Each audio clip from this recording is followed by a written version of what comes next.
कामचोर देवरानी। एक बार की बात है, सुषमा अपने पूरे परिवार के साथ खुशी खुशी मोहन नगर में रहती थी। उसकी 2 बहुएं थी, पल्लवी और शिवानी।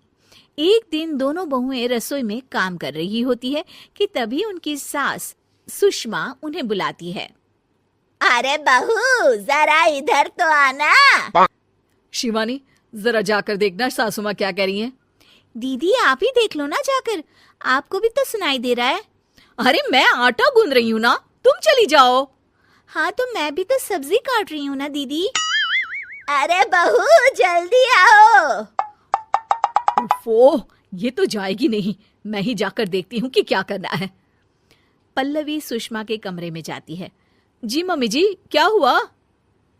शाम को घर पर कुछ मेहमान आने वाले हैं, तो तुम अच्छा सा खाना बना लेना बहू।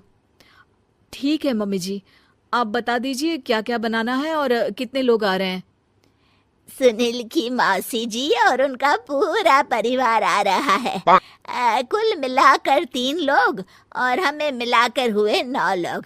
तो अभी से ही तैयारी करना शुरू कर दो। और हाँ, घर की सफाई भी कर देना, हाँ अच्छे से।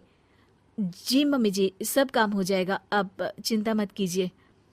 पल्लवी शिवानी को घर में मेहमान आने वाले हैं इसके बारे में बताती है। क्या 9 लोगों का खाना बनाना होगा, घर की सफाई करनी है? बाप रे, सासू माँ ने तो हमें घर की नौकरानी ही समझ कर रखा है। ऐसा नहीं बोलते शिवानी, हम इस घर की बहू हैं और घर के काम करना हमारा फर्ज है। दीदी तो है ही सासू माँ की चमची, जब देखो सासू माँ सासू माँ। मैं तो इतना सारा काम नहीं करने वाली।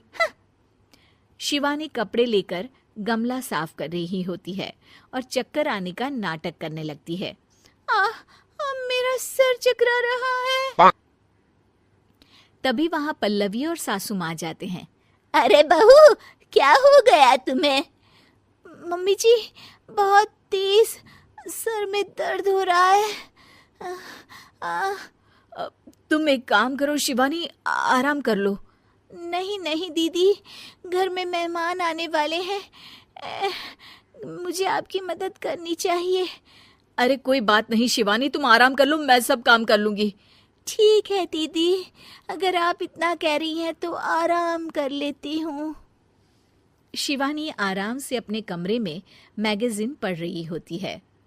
इसे कहते हैं आराम की जिंदगी। इतना सारा काम। चलो सारा काम खत्म हो गया, शिवानी को देख आती हूँ। शिवानी अपने कमरे में ईयरफोन में गाने सुनते सुनते सो जाती है और उसके साइड में मैगजीन भी रखी होती है। पल्लवी वहां आ जाती है और वो सब देखती है। ओहो, तो मतलब सब काम चोरी का बहाना था। अभी बताती हूँ इसको। घर का सारा काम मुझे करना पड़ा और ये महारानी यहाँ मैगजीन पढ़ रही है, गाने सुन रही है। पल्लवी रसोई से एक प्लेट और चम्मच लेकर आती है और शिवानी को थाली बजाकर उठाने लगती है। शिवानी अचानक से उठती है। उठ गई महारानी, गाने भी सुन लिए, मैगजीन भी पढ़ ली। तुम तो बहुत बड़ी झूठी निकली शिवानी। तुमने सर दर्द का बहाना बनाया ताकि काम करने से बच सको। हाँ बनाया बहाना, तो क्या करती, इतने सारे काम करती। मुझे कोई शौक नहीं है चापलूसी का। क्या चापलूसी? तुम्हें लगता है कि मैं सारे काम चापलूसी के लिए कर रही हूँ? और नहीं तो क्या।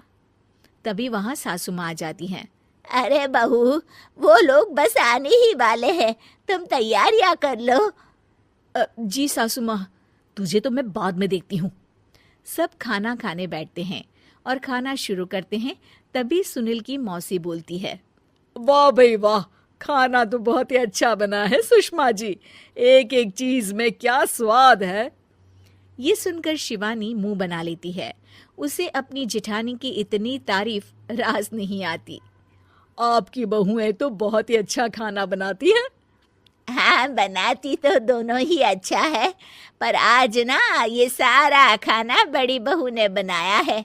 छोटी बहू की तबीयत ठीक नहीं थी, सो इसलिए।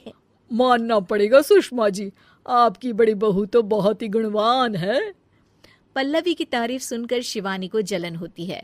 पल्लवी ये सुनकर खुश हो जाती है और शिवानी की तरफ देखकर उसे चिढ़ाती है। कुछ देर बाद मेहमानों के जाने का वक्त हो जाता है। मौसी जी सबके लिए उपहार लाई होती है। वो सबको शगुन के पैसे देती हैं और अंत में पल्लवी के पास आती है। तुम्हारे लिए शगुन का लिफाफा तो है ही, पर बहू तुम्हें एक और उपहार भी मिलेगा इतना अच्छा खाना बनाने के लिए। मौसी अपने सोने के कंगन निकालकर पल्लवी को पहना देती है। ये लो, ये मेरे मनपसंद कंगन है, अब से ये तुम्हारे हुए। धन्यवाद मौसी जी। ये देखकर शिवानी तो पूरी तरह से जल जाती है और गुस्से से रसोई में चली जाती है। तभी वहां पल्लवी आ जाती है और उसे अपने कंगन दिखाने लगती है। देवरानी जी, अब आपका सर दर्द ठीक तो है ना? मुझे लगता है कि अब सर दर्द शुरू हो गया होगा आपका।